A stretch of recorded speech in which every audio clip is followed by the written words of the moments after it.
एक बार की बात है, राज नाम का एक लड़का था। एक दिन सुबह से राज टहल रहा, तभी उसकी नज़र एक छोटे से पत्थर पर पड़ी। राज ने उस पत्थर को देखा, उसने उसे उठाया और जितना जोर से फेंक सकता था फेंक दिया। पत्थर एक दो बार उछला और फिर दूर जाकर रुक गया। राज चकित रह गया कि उसने अब तक कभी ऐसा नहीं देखा था। उसने फिर से कोशिश करने का फैसला किया। इस बार राज ने पत्थर को और जोर से फेंका और जोर से फेंका। इस बार पत्थर पहले से अधिक तक दूरी पर जाकर रुका। राज इतना उत्साहित था कि वह पत्थर फेंकता रहा, हर बार उसे और जोर से फेंकता रहा।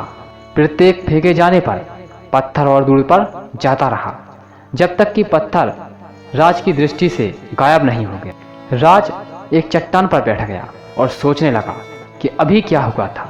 उसे एहसास हुआ कि वह छोटा सा पत्थर केवल इसलिए इतनी दूर तक यात्रा करने में सक्षम था क्योंकि उसने उसे ऐसा करने की शक्ति दी थी। उसने जितनी जोर से पत्थर फेंका वह उतनी दूर तक गया।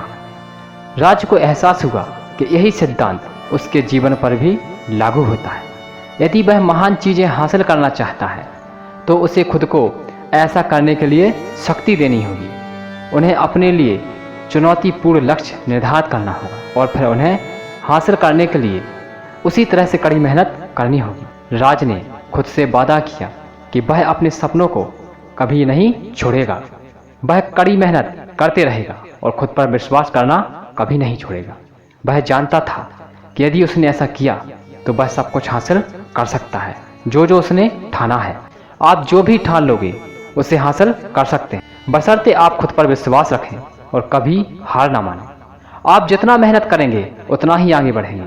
अपने लिए चुनौतीपूर्ण लक्ष्य निर्धारित करने से कभी डरे नहीं, खुद पर विश्वास रखें और अपने सपनों को कभी न छोड़ें। तो दोस्तों, आपको ये कहानी कैसी लगी है? अगर कहानी पसंद आई हो तो आप चैनल सब्सक्राइब कर सकते हैं। दोस्तों, अब नई कहानी स्टार्ट करते हैं। अपने शोध के दौरान एक समुद्री जीव विज्ञानी ने पानी से भरे एक बड़े टैंक में शार्क को उड़ा। कुछ देर बाद उसमें कुछ चारा मछलियां डाल दी। चारा मछलियों को देखते ही शार्क तुरंत तैरकर उनकी ओर गई और उन मछलियों पर हमला करके उन्हें खा गई। समुद्री जीव विज्ञानी ने कुछ और चारा मछलियां टैंक में डाली और वे भी शार्क का आहार बन गई। अब समुद्री जीव विज्ञानी ने एक कांच का मजबूत पारदर्शी टुकड़ा उस टैंक के बीचों बीच डाल दिया। अब टैंक दो भागों में बंट चुका था। एक भाग में शार्क थी और दूसरे भाग में उसने कुछ चारा मछलियां डाल दी। विभाजक पारदर्शी कांच शार्क चारा मछलियों को देख सकती थी। चारा मछलियों के देख शार्क फिर से उन पर हमला करने के लिए उसकी ओर तैरी, लेकिन कांच के विभाजक टुकड़े से टकराकर वह रह गई।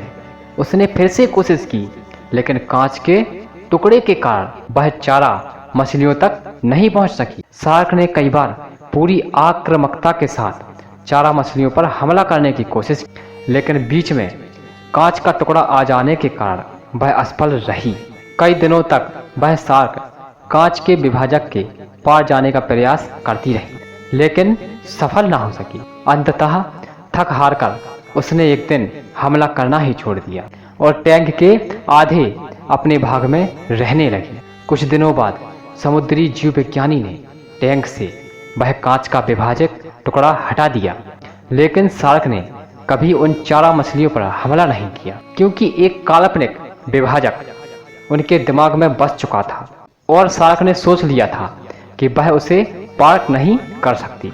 तो दोस्तों, जीवन में असफलता का सामना करते करते कई बार हम अंदर से टूट जाते हैं और हार मान लेते हैं। हम सोच लेते हैं कि हम चाहे अब कितनी भी कोशिश कर लें, सफलता हासिल करना नामुमकिन है, और उसके बाद हम कभी कोशिश ही नहीं करते, जबकि सफलता प्राप्ति के लिए अनवरत प्रयास करना आवश्यक है। परिस्थितियां बदलती रहती हैं, इसलिए अतीत की असफलता को दिमाग पर हावी मत होने दो और पूरी लगन से फिर से मेहनत करो। सफलता आपके कदम चूमेगी। तो दोस्तों, आपको अगर ये दो कहानियां पसंद आई हैं तो आप हमारे चैनल को सब्सक्राइब कर सकते हो। हम मिलते हैं नेक्स्ट वीडियो में ऐसी किसी नई कहानी के साथ। तब तक मेरे सभी साथी दोस्तों को बाय बाय। ठीक है।